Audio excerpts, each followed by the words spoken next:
اللہ الصلاۃ والسلام علیک یا رسول اللہ وعلی آلک واصحابک یا سیدی یا راحت العاشقین۔ ارشاد باری تعالی ہنالک دعا زکریا ربہ قال رب هب لی من لدنک ذریۃ طیبہ انک انت السمیع الدعاء۔ وحدہ لا شریک نے ارشاد فرمایا ہنالک دعا زکریا ربہ، حضرت زکریا علیہ السلام اپنے رب سے پکارے، اے میرے رب، قال رب هب لی من لدنک ذریۃ طیبہ، اے اللہ مجھے بھی پاک صاف اور ستھری اولاد عطا فرما۔ بے شک تو دعا کو سننے والا ہے۔ اگر آپ کو کل والے درس کا خلاصہ یاد ہو، آج کا درس جو ہے وہ آپ کا سمجھنا آسان ہو جائے گا۔ 1 منٹ کے اندر خلاصہ بیان کر کے آگے چلتے ہیں۔ کل کے درس میں ہم نے سماعت کیا کہ حضرت مریم سلام اللہ علیہا کی ولادت ہوئی، آپ کی والدہ نے رب سے دعا منگی، وحدہ لا شریک نے آپ کو بیٹی عطا فرمائی، تو آپ نے عرض کی مالک و مولا میری یہ منت کیسے پوری ہوگی؟ تو وحدہ لا شریک نے فرمایا کہ اے میری پیاری بندی، گھبرا نہ، یہ تیری بیٹی عام عورتوں جیسی نہیں ہے، نہ ہی کوئی لڑکا اس جیسا ہے، یہ فضیلت رکھتی ہیں۔ یہ حضرت عیسیٰ علیہ السلام کی والدہ ماجدہ حضرت مریم سلام اللہ علیہا کی ولادت کے بعد آپ کو بیت المقدس کے علماء کے سپرد کیا گیا۔ پھر حضرت زکریا علیہ السلام نے آپ کو اپنی کفالت میں لیا، یہاں تک کہ آپ پرورش پاتی رہیں۔ عام حالات میں بچہ پرورش پاتا، اس سے زیادہ آپ پرورش پاتی تھی۔ اور آخری بات جو یہ ہوئی تھی کہ حضرت زکریا علیہ السلام فرماتے ہیں کہ پھر جب میں ایک دن حضرت مریم سلام اللہ علیہا کے پاس، ان کی عبادت گاہ کے پاس گیا، تو میں نے کیا دیکھا کہ وہاں پہلے بھی رزق ملتا تھا، تو اس دن بھی رزق ملا، بے موسم پھل ملتے تھے اور طرح طرح کا رب رزق دیتا تھا۔ میں نے پوچھا یا مریم وانا لک ھذا، اے مریم یہ رزق تجھے کہاں سے نصیب ہوتا ہے؟ عرض کی قالت ہوا من عند اللہ، یہ سارا کا سارا رزق مجھے وحدہ لا شریک کی طرف سے نصیب ہوتا ہے۔ تو آپ نے جب یہ کرشمہ دیکھا، یہ قدرت کا نظارہ دیکھا، قدرت کی نوازش دیکھی، عنایت دیکھی، تو وہیں پر اسی قدرت سے دعا مانگنے شروع کر دی۔ وہیں پر آپ نے کمرہ بند کر دیا اور وہیں پر بیت المقدس میں وحدہ لا شریک سے دعا کرنے میں مصروف ہو گئے، کیونکہ جہاں پر عطا ہونا وہاں پر دعا کرنا بھی سنت انبیاء ہے۔ جہاں پر آپ دیکھیں نا اس مقام پر رب نے کسی پر عطا کی ہے، یا اللہ کی رحمت کسی پر جوش میں آئی ہے، یا کوئی ایسا کرشمہ دیکھیں، قدرت کا نظارہ دیکھیں، تو وہیں پر کھڑے ہو کر اس قدرت والے شہنشاہ سے اپنی حاجت پیش کر دیں۔ یہ سنت انبیاء ہے۔ حضرت زکریا علیہ السلام نے جب یہ سارا منظر دیکھا کہ حضرت مریم سلام اللہ علیہا کو وحدہ لا شریک اگر بے موسم پھل عطا کر سکتا ہے، تو آپ کی عمر 120 سال تھی اور آپ کی زوجہ کی عمر 98 سال تھی، تو آپ نے کہا بے موسم پھل دینا مالک کے لیے کوئی مشکل تو نہیں ہے۔ وہیں پر کھڑے ہو کر دعا کر دی، ہنالک دعا زکریا ربہ، اے میرے رب، قال رب هب لی من لدنک ذریۃ طیبہ، اے میرے مالک مجھے بھی پاک صاف اور ستھری اولاد عطا فرما۔ یہاں صرف یہ نہیں کہا اے اللہ مجھے اولاد عطا فرما، یہ نہیں، اولاد مانگنا سنت انبیاء ہے، لیکن کیسی دعا مانگنا وہ قرآن نے اس کا نقشہ کیسا ہے، ذریۃ طیبہ، ایسی اولاد مالک عطا فرما جو ستھری اولاد ہو، جو پاکیزہ اولاد ہو، جو بے شرمی اور بے حیائی کے راستے پہ نہ چلے، جو میرے لیے آزمائش نہ بن جائے۔ ورنہ اولاد جب آزمائش بن جاتی ہے نا تو ماں باپ کا جینا حرام ہو جاتا ہے۔ بہت سارے ماں باپ کو یہ بات کرتے ہوئے سنا ہے، اے اللہ اگر ایسی اولاد ہوتی ہے تو نہ ملتی۔ اور بہت سارے لوگوں کی زبانوں سے یہ الفاظ سنیے، یار کسی کی اولاد ایسی بھی ہو سکتی ہے، ہمیں تصور نہیں تھا، ہمیں کبھی سوچا ہی نہیں تھا کہ اولاد اس کو کہتے ہیں۔ لوگ اپنے ماں باپ کے ساتھ اس قدر ظلم میں آگے بڑھ جاتے ہیں۔ اس لیے اللہ کے پیارے نبیوں نے اور قرآن نے ہمیں سمجھایا، اور آپ کو یاد ہو کہ نہ یاد ہو، قرآن میں بڑی دفعہ یہ آیت آئی ہے، ان فی ذلک لآیۃ لقوم یعقلون۔ اللہ فرماتا ہے ہم اپنی آیات اس لیے تمہیں بیان فرماتے ہیں کچھ عقل آئے، یتفکرون کچھ سمجھ سکو، یفقہون کچھ غور و فکر کر سکو، کچھ غور سمجھ سکو۔ یہ قرآن کی آیت ہمیں سمجھانے آ رہی ہے ان انبیاء نے اس طرح دعا کی ہے، اے اللہ مجھے پاکیزہ صاف ستھری اولاد عطا فرما۔ تو جب بھی اے بندہ خدا تو بارگاہ خدا سے اولاد کی تمنا کرے تو صرف یہ نہ کہے اللہ مجھے بیٹا دے یا اللہ مجھے بیٹی دے، بلکہ یہ کہے کہ مالک و مولا مجھے پاکیزہ اور ستھری اولاد عطا فرما، جو تو چاہے عطا فرما، جو میرے لیے بہتر ہے۔ ہم بس ہر وقت اگر ہماری خواہش سے ہٹ کر اولاد آ جائے تو ہمارے ماتھے پہ بل آ جاتا ہے، یا اللہ یہ کیا، میں نے تو یہ مانگا تھا مل یہ گیا، تجھے کیا پتا کہ مالک کیا چاہتا ہے۔ جو میرے مالک کو منظور وہی نصیب ہوتا۔ بہرکیف ہمارا منظر آگے لمبا ہے۔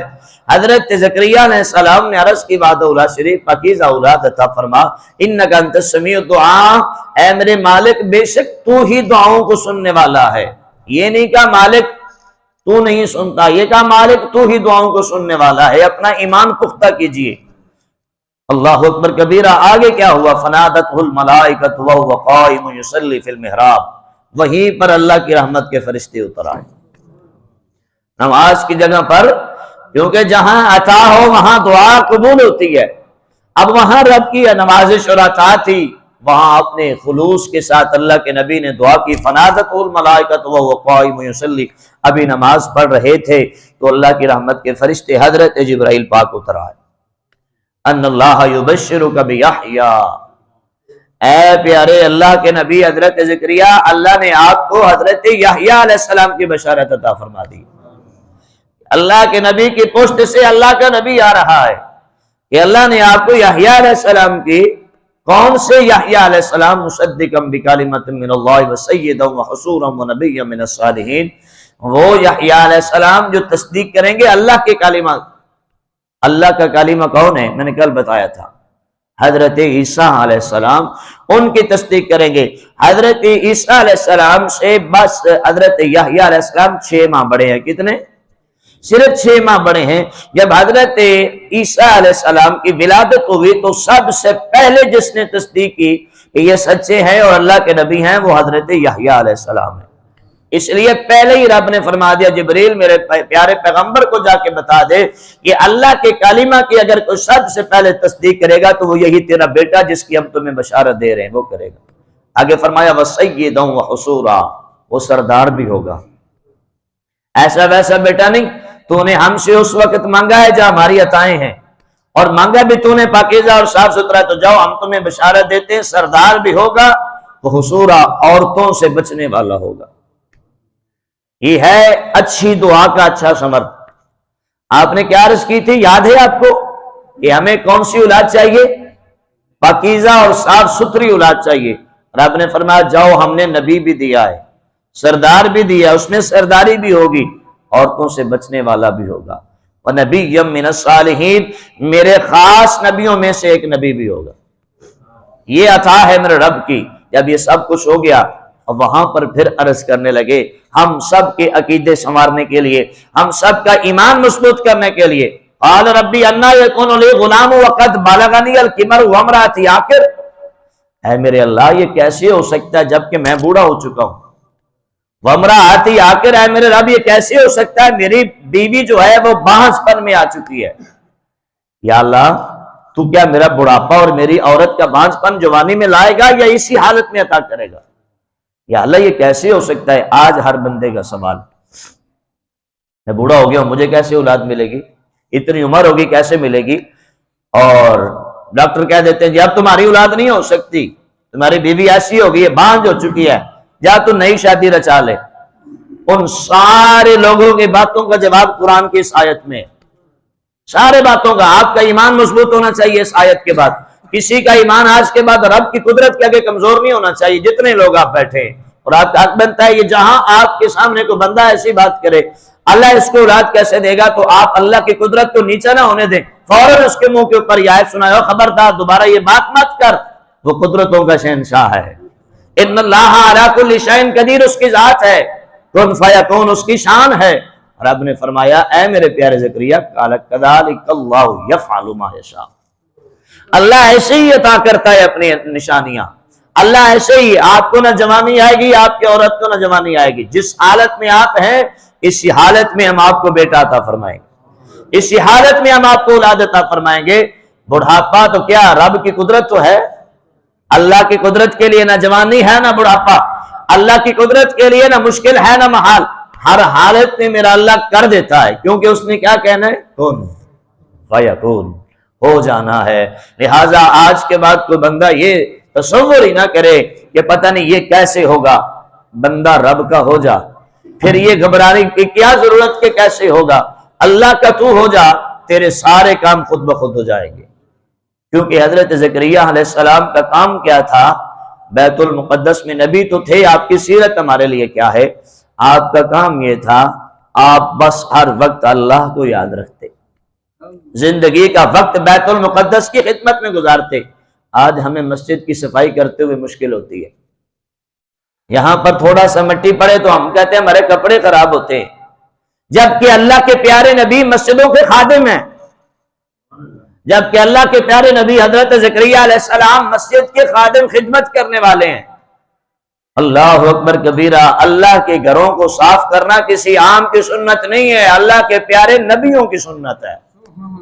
مسجد کی صفائی کیا کریں تاکہ اللہ ہمارے دلوں کو پاک صاف اور ستھرا فرما دے۔ مسجد کی خدمت کسی ایک کی زندگی کا مقصد نہیں ہے، بلکہ ہم سب پر حق بنتا ہے کہ ہم سب اس گھر کے خادم بن جائیں۔